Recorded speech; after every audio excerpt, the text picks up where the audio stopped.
Online നിക്ഷേപങ്ങളുടെ പേരിൽ വൻ തട്ടിപ്പ്. ഇന്ത്യക്കാരടക്കമുള്ളവരിൽ നിന്നും 2 ലക്ഷത്തിലധികം ഡോളറാണ് ഈ സംഘം തട്ടിയെടുത്തിരിക്കുന്നത്. ആദ്യം ഫോൺ വഴി ബന്ധപ്പെടുകയും പിന്നീട് മീറ്റിംഗ് അറേഞ്ച് ചെയ്യുകയും ഭീമമായ ലാഭം ഓഫർ ചെയ്യുകയുമായിരുന്നു തട്ടിപ്പ് സംഘം.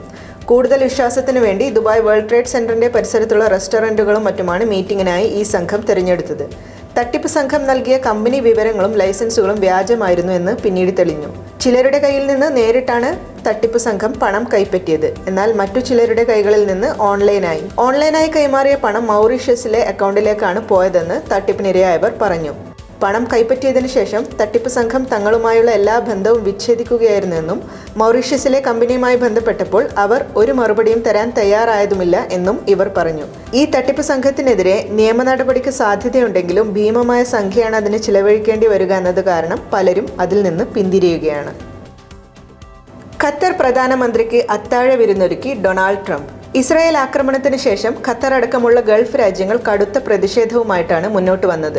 ഈ ആക്രമണം തടയാൻ അമേരിക്ക മുൻകൈ എടുത്തില്ല എന്ന നിലപാടാണ് എല്ലാ ഗൾഫ് രാജ്യങ്ങളും പ്രകടിപ്പിച്ചത്.